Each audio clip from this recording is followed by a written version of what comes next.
தொடர்ந்து தற்போதைய நேரத்திற்கான தலைப்புச் செய்திகளை பார்க்கலாம். அதிமுக ஆட்சி அமைந்தவுடன் ஒவ்வொரு குடும்பத்திற்கும் கருணை தொகையாக 10,000 ரூபாய் வழங்கப்படும் என அக்கட்சியின் பொதுச் செயலாளர் எடப்பாடி பழனிசாமி அதிரடி அறிவிப்பு. ஆட்சி அமைந்தவுடன் ஒவ்வொரு குடும்பத்திற்கும் கருணை தொகையாக 10,000 ரூபாய் வழங்கப்படும்.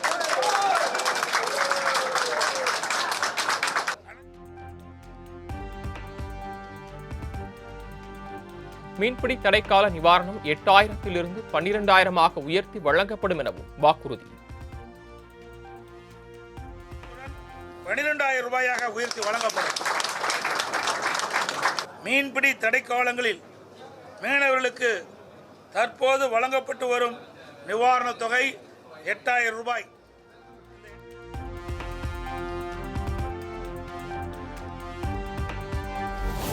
அதிமுக ஆட்சி அமைந்தவுடன் நடைபாதை வியாபாரிகள் கூட்டுறவு வங்கிகளில் பெற்ற கடன்கள் தள்ளுபடி செய்யப்படும்.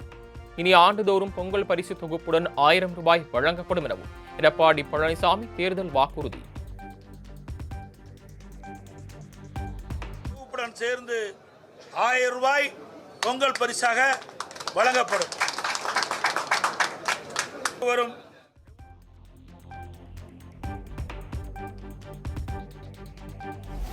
விசைத்தறி நெசவாளர்களுக்கு வழங்கப்படும் இலவச மின்சாரம் 1,400 யூனிட்டாக உயர்த்தப்படும். கைத்தறி நெசவாளர்களுக்கு வழங்கப்படும் மின்சாரம் 450 யூனிட்டாக உயர்த்தி வழங்கப்படும் எனவும் இபிஎஸ் அறிவிப்பு. 1000 யூனிட்டிலிருந்து 1,400 யூனிட்டாக விலையில்லாமல் அவர்களுக்கு உயர்த்தி வழங்கப்படும்.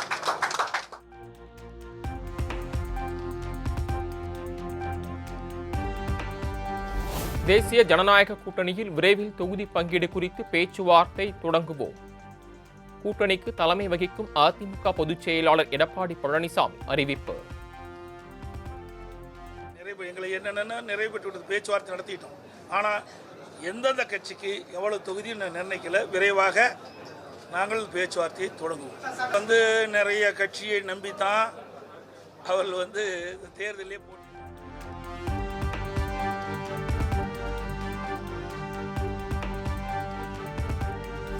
தூத்துக்குடியில் முதலமைச்சர் மு.க. ஸ்டாலினுக்கு உற்சாக வரவேற்பு. சபாநாயகர் அப்பாவு, அமைச்சர்கள் கீதா சிவன், அனிதா ராதாகிருஷ்ணன் உள்ளிட்டோர் வரவேற்றனர்.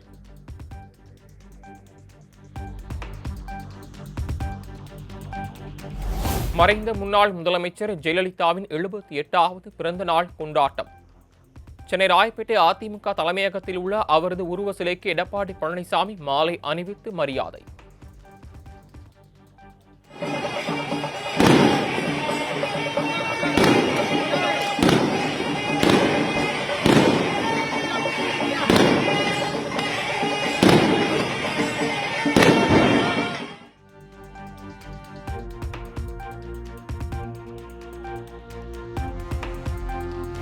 மறைந்த முன்னாள் முதலமைச்சர் ஜெயலலிதாவின் 78வது பிறந்த நாளை முன்னிட்டு 78 கிலோ கேக்கை வெட்டினார் எடப்பாடி பழனிசாமி. அதிமுக நிர்வாகிகள் தொண்டர்களுக்கு வழங்கி இபிஎஸ் உற்சாகம்.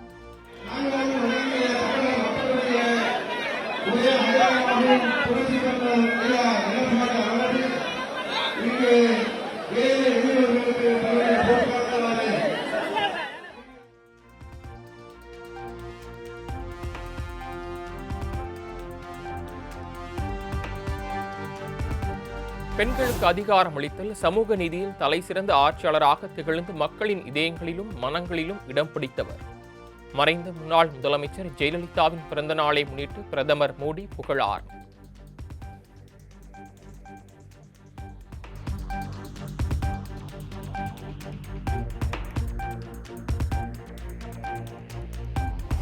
சோதனைகள் சூழ்ந்த தருணங்களிலும் அசைக்க முடியாத மன வலிமையுடன் தமிழகம் காக்க போராடிய தலைவர் ஜெயலலிதா. மறைந்த முதலமைச்சர் ஜெயலலிதாவின் 78வது பிறந்த நாளில் அவரின் நெடும் புகழை போற்றுவோம் என அதிமுக பொதுச் செயலாளர் எடப்பாடி பழனிசாமி எக்ஸ் தளத்தில் பதிவு.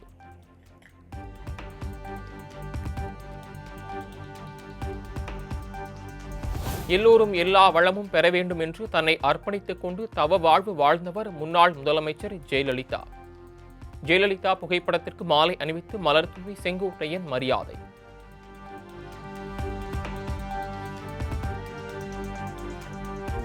என்டிஏ கூட்டணியில் அம்மாவின் தொண்டர்கள் 99.9 விழுக்காடு பேர் ஒன்றிணைந்துள்ளோம். சட்டமன்ற தேர்தலில் திமுகவை வீழ்த்தி அம்மாவின் ஆட்சி உறுதியாக அமையும் என அமமுக பொதுச் செயலாளர் டிடிவி தினகரன் திட்டவட்டம். நாங்கள் அனைவரும் ஓர் அணியில் இருக்கோம். ஒரு சிலர் தனித்து விடப்பட்டிருப்பவர்கள் அவர்களும் உணர்ந்து எங்களுக்கு ஆதரவளிப்பார்கள். பேசியதை தான் நாங்கள் உண்மையாக கண்டிக்கிறோம்.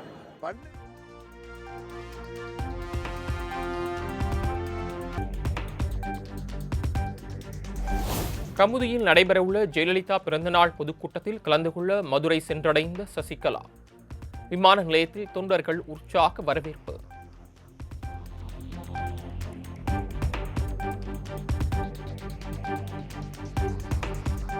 ஜெயலலிதா பிறந்த நாளை ஒட்டி ராமநாதபுரம் மாவட்டம் கமுதியில் இன்று மாலை நடைபெறவுள்ள சசிகலாவின் பொதுக்கூட்டத்திற்கு தயாரான திடல்.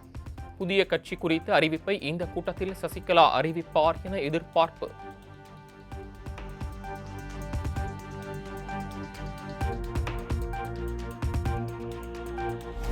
திமுகவுடன் தொகுதி பங்கீடு பேச்சுவார்த்தை நடத்த 4 பேர் கொண்ட குழு அமைத்தது இந்திய கம்யூனிஸ்ட். தொகுதி பங்கீடு தொடர்பாக 27ஆம் தேதி பேச்சுவார்த்தை நடத்த உள்ளதாக தகவல்.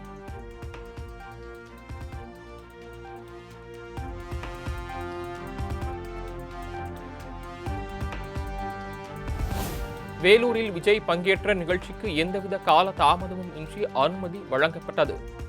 22 மணி நேரத்திற்கு முன்புதான் அனுமதி வழங்கியதாக தவேகாவினர் கூறுவது உண்மைக்கு புறம்பானது என வேலூர் மாவட்ட காவல்துறை விளக்கம்.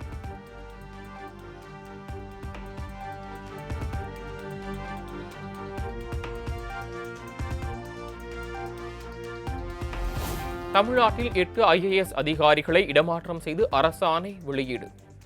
செங்கல்பட்டு ஆட்சியர் சினேகா காஞ்சிபுரம் ஆட்சியராகவும், செங்கல்பட்டு சார் ஆட்சியராக இருந்த மாலதிஹலன் செங்கல்பட்டு ஆட்சியராகவும் நியமனம்.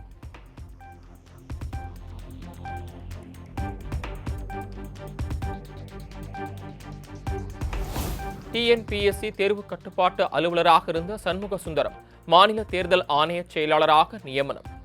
பொன்னேரி சார் ஆட்சியராக இருந்த ரவிக்குமார் கரூர் மாவட்ட ஆட்சியராக நியமித்து தமிழ்நாடு அரசு உத்தரவு.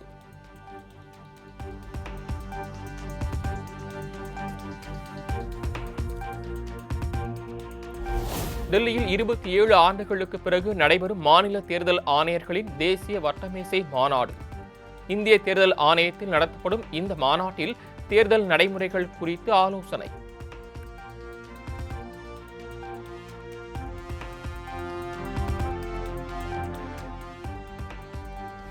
தேர்தல் முன்னேற்பாடுகள் குறித்து துறை சார்ந்த ஒருங்கிணைப்பு அலுவலர்களுடன் தமிழக தலைமைச் செயலாளர் ஆலோசனை. தமிழக தலைமை தேர்தல் அதிகாரி அர்ச்சனா பட்நாயக் உட்பட தேர்தல் அதிகாரிகள், காவல் அதிகாரிகள் கூட்டத்தில் பங்கேற்பு.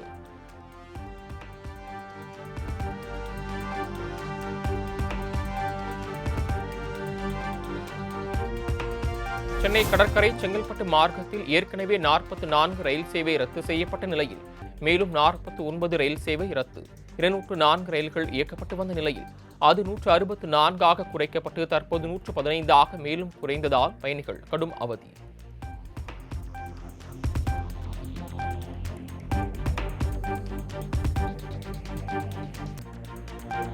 சென்னையில் ஆபரண தங்கத்தின் விலை சவரனுக்கு 240 ரூபாய் உயர்ந்து 1 சவரன் 1,19,120ற்கு விற்பனை.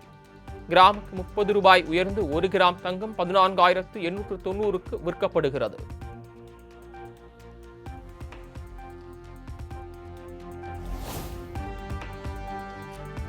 சென்னையில் வெள்ளியின் விலை கிலோவுக்கு 10,000 ரூபாய் குறைந்து 1 கிலோ 2,90,000க்கு விற்பனை. 1 கிராம் வெள்ளி 290க்கு விற்கப்படுகிறது.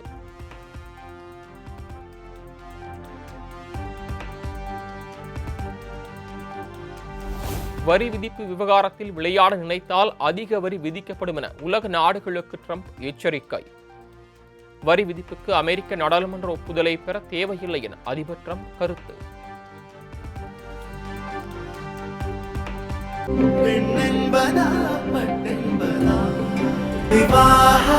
மணப்பெண்ணின் பிரத்யேகமான திருமணம் விவாஹா தி சென்னை சில்க்ஸ்.